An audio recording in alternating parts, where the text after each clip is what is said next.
Well, hello there, watching the press preview, a first look at what is on the front pages. Time then to see what's making the headlines with the journalist and broadcaster Jenny Kleeman and the associate editor for politics at the Daily Telegraph, Christopher Hope, and welcome to both of you. As ever, we start with the front pages, and as deaths from strep A continue, the Eye reports that the government may be forced to buy in extra antibiotics to protect school children from infection. The Mirror focusing on the grief of the family of one 5-year-old girl who died with the headline, "Strep A took my princess." Meanwhile, Mone alone is the Metro's headline after Tory peer Baroness Mone announces she's taking leave of absence from the Lords because of pressure over her alleged profiting from a PPE company awarded government contracts during the COVID pandemic. The Guardian also makes that story its front page lead with more accusations, it says. And with Britain facing a massive wave of strikes in the coming days and weeks, the Financial Times reports that Rishi Sunak is under pressure to speed up his planned legislation to crack down on industrial action. Daily Mail claims that Labour is taking millions of pounds from the unions going on strike, a situation the paper says leaves the party in hock to the unions. And the Daily Star looks ahead to the looming belt of freezing weather, cold enough, it says, to even make Amanda Holden put a coat on. I'm sure she wears a coat in winter. Anyway, a reminder, by scanning the QR code you'll see on screen during the programme, you can check out the front pages of tomorrow's newspapers while you watch the programme and our guests. So let's go to Jenny Kleeman and Christopher Hope. And Jenny, let's kick off then with The Guardian. They say they've got an exclusive, more accusations against this Tory peer, Michelle Mone. What exactly are they saying here? Because obviously she's asked for a leave of absence, hasn't she, from the House of Lords? She has. This is very much the Guardian story. They broke the initial story linking her lobbying to a company that received a £20 million contract in 2020, which the Guardian alleges she and her family profited from. This story today links her to another company, a company that Michelle Mone was lobbying governments to receive contracts for lateral flow testing. And according to The Guardian, she lobbied really aggressively. She was given a warning for how aggressive her lobbying was. I think there's no suggestion that any contracts in this particular case were given out to the company. But this is a very bad situation for Lady Mone, a friend of David Cameron. The original story, this PPE company, which she has been linked to, was awarded a £200 million contract at a time when the government, we were putting our blind faith in the government to do whatever it took to help us. And via these VIP lanes, certain companies were given preferential access to public money. And the accusation that Lady Mone was gouging money, public money, at a time of great crisis is a very, very serious one. The Conservative whip has not been removed from her. She has taken a leave of absence. Whether or not that is to avoid scrutiny remains to be seen. And I suppose we have to realise all of this is slightly done with retrospective eyes, Christopher. You know, there was a global scramble for just about everything, PPE, you know, ventilators, you name it. But if we look at the Metro as well, Mone alone, their headline, certainly she has become a focal point for the opposition and their accusations on VIP channels for procurement and wasted government cash, effectively. Yeah, I'm not someone who gets terribly aerated about this story. At the time, the government was trying to find any PPE to protect us. They had no idea about the virulence of COVID-19. I had literally a union leader phoning me up saying that I know somebody in the Cabinet Office who could help with a manufacturer near Derby, I think, who wanted to provide PPE for the government or try and work out a way of making it with their factory. It was quite common at that time to find anybody who knew anybody to try and get the whole national effort into creating PPE because the supplies have been cut off from China. Now, whatever Michelle Mone did or didn't do, we'll learn that as this plays out. But I think there's a lot of people judging it through the eyes of now, when we, thank goodness, are seeing COVID in the rearview mirror, when at the time ministers were using these VIP lanes to try and cut through the red tape to get PPE made and get it to protect people who needed it, and that was the point of it. But there's no question if anything was done wrong here, and it must be looked at. I think the Guardian is going after it because they're not really big fans of business and big fans of entrepreneurs like Michelle Mone. And I wouldn't say she's exactly someone close to anyone in government at the moment. I mean, she clearly was in touch with ministers, but in terms of her being an active Tory peer, she hasn't spoken, as John Craig was saying, since March 2020. She voted last in April the 26th this year. She's very rarely seen around Parliament, and I'm there nearly every single day. I think it's more, there's an agenda here the Guardian is pushing. That's fine. That's the Guardian.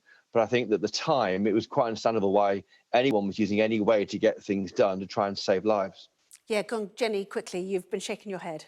I'm just astonished that that's Christopher's take on all of this. This isn't about contracts being awarded too hastily. This is about somebody profiteering, making £20 million, it's alleged, from a company that she personally pushing onto ministers. And this is a company that provided aprons that couldn't be used by the NHS and masks at vastly inflated prices. This is not about being anti-business. This is about being anti-corruption. And I would say good on the Guardian for continuing to push on all of this at a time when I don't think we've forgotten the terrible things that happened during COVID. And this needs more scrutiny than ever at a time when the public purse is so completely squeezed. I'm not judging her case, Jenny, at all. I'm merely saying that there's a context that is sometimes missed. There's no question if wrongdoing it happened here, if she did profiteer, then clearly she has to be exposed and she'll deny all wrongdoing. That'll be played out in the public sphere. I'm just saying to you there's a context. OK, Christopher, I'm going to stay with you and go to the FT now. The Prime Minister, under pressure, they suggest, to speed up anti-strike legislation. Real concerns now about unions getting together on ambulance workers, for example, the impacts on the hospitality industry with rail strikes and anybody else trying to get to work. So what's the suggestion here? Well, since in the 2019 general election, the Tories were elected on a manifesto pledge to, quotes, require that a minimum service operates during transport strikes. Now, what's happened since then? COVID's happened, the Ukraine war's happened, but what hasn't happened is concerned about the way unions might be agitating, particularly now with double-digit inflation. A bill was introduced called Transport Strikes Minimum Service Levels Bill back in October, and nothing's happened. And lots of Tories are telling me, why on earth is the government sitting on its hands? Because it has a manifesto pledge to try and bring about new ways to try and force companies to be able to provide a minimum service during strike action. It hasn't happened yet. And yet again, we're seeing, for many, Rishi Sunak almost hiding in number 10 and not doing anything. So this story on the front page of the FT isn't Rishi Sunak doing it. It's pressure from MPs on him to do it. And there's lots of puzzlement, I think, amongst Tories I speak to, that the government isn't doing more on the front foot to try and get Britain working again and find a way to navigate through this, what should be a blip of double-digit inflation, not a long-term issue. Well, front foot how then? I mean, being the people to bring groups together to actually do the negotiating, is that, Christopher, just quickly, is that what you're suggesting? Well, briefly, Mark Harper and others hide behind the fact it's an employers-employee row, but there is legislation that can be done there to try and force these public services to do a better service for consumers. OK. Daily Mail's making a real political point, obviously, Jenny. Labour and Hock to the unions who are crippling Britain, always talking about financing, etc., of that party. But there is a real fear now, isn't there, for those who are ill. It's already difficult to get an ambulance. You know, if you're old and you have a fall, it feels like you're on your own on those days. And, you know, the question is, there's been a lot of support for people. Everyone knows inflation's terrible. They know they've had years of austerity in terms of pay. You know, at what point does public mood slightly change, do you think?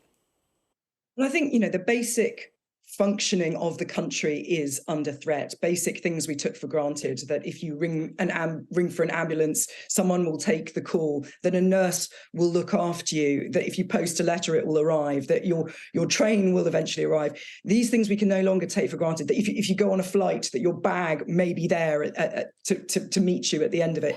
I think there's different amounts of public sympathy for different strikers. I think people are pretty fed up of the rail strikes now. I think we would all like a pay rise in line with inflation, but of course that is going to increase and prolong inflation. When you have things like paramedics, call handlers saying that part of the reason why they're striking is because the call handlers are going home in tears, feeling traumatized by the fact that they have left people without ambulances for hours on end. You can understand that they are striking also for minimum levels of service as well as pay. Perhaps there's more sympathy for them. But when we see I think it's an extra 12 days of rail strikes going on and on, when the train service, even when there's no strikes, is poor enough as it is, I think patience is really running thin.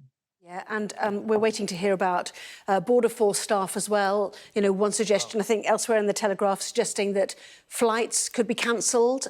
Contingencies are already being made, we're told, by the Cabinet Office. I mean, just very quickly, Christopher, that really will test people's patience, because we have to remember 2 years of, like, Tier 4, you know, lockdown. People are quite excited about being able to see family this year. I know, but I've been looking at some archive stuff this week. I mean, this time a year ago, next week, Boris Johnson said we should all work from home. I mean, you know, if we forget how recently that was, we're trying to forget about COVID because we're natural optimists. And I would say generally we want to move on with our lives. But this is like, you know, we are trying to find freedom here, and these unions are not finding it that way. And I think there's double-digit inflation, as Jenny says correctly. It will just fuel inflation further if big numbers of public sector workers receive this kind of level of increase. And that's why we all have to hunker down and get through this together. Yes, and I think one of the ambulance unions today suggesting it's not just about pay, it's about unacceptable working conditions, because there's just not enough staff, as we know. That's across the board, is it not? Anyway, lots more still to come, including another health worry for many of us. The Daily Mirror leading with this tragic story. Strep A took away my princess, their headline.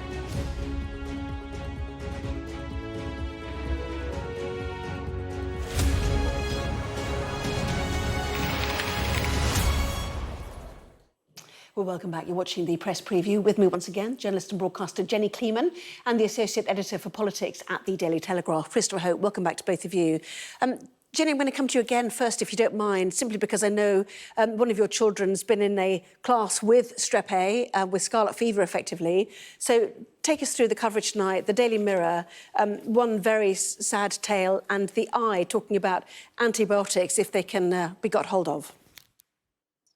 The Mirror has an interview with the father of Stella Lily McCorkindale, he's the father of the 9th Strep A victim in the UK to die of the illness. He's calling on her schoolmates to all go on antibiotics. There were several cases of scarlet fever in my son's class. We had a warning just over 10 days ago, and then on Friday I had to go and pick my son up from school. He was ill. Those of you who know me well will hear from my voice, I haven't been very well. There is clearly something horrible going around that children don't have much immunity to, that some adults don't have much immunity to. I mean, the Eye story, I have to say, I find this coverage from the Eye quite alarmist. They were saying that the current stockpile, it says the current stockpile may not be enough to cover widespread use. This is according to Whitehall sources that have spoken to the Eye. But the Department of Health says there are no supply issues. So I would question whether or not it's very responsible to leave with a headline. Our correspondent in the Northwest certainly spoke to pharmacists who said, are you joking? We have had no deliveries of, I think you mentioned penicillin today. We can't get hold of it. The dream of giving it, just in case, which is the suggestion in some classes like your son's, may be impossible. So, once again, it's a scramble to get medicine at this time of year. It's, this really does worry people, doesn't it, Christopher? Given really the strains already on the NHS. I know.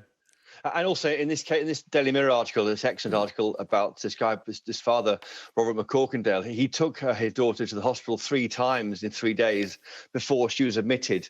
But by then it was too late and she died. So you'd hope really that, I mean, Strep A, even for me, and I'm a dad of 3 and my children are nearly grown up now, I had no real idea what it was.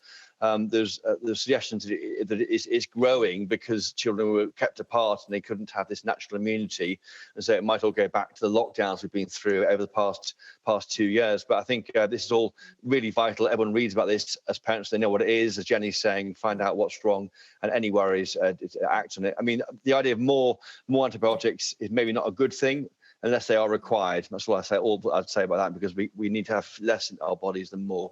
Yeah, absolutely. Yeah, and it does stuff to your overall immunity, does it not, if you take too many antibiotics? Yeah. And we're going to very quickly show the other papers we were going to talk about. One is Abbey Families, the news that the King, Queen Consort and Prince William will attend Kate's carol service on the day that Harry and Meghan's last 3 Netflix episodes come out. They have also been out and about tonight at a diplomatic corps event, and also the Daily Star, which takes us to the weather, which is next. Snow on the way, they say. Certainly cold. Lovely to see you both. Not cold in here. Christopher Hope and Jenny Kleeman. Thank you both. Thank you.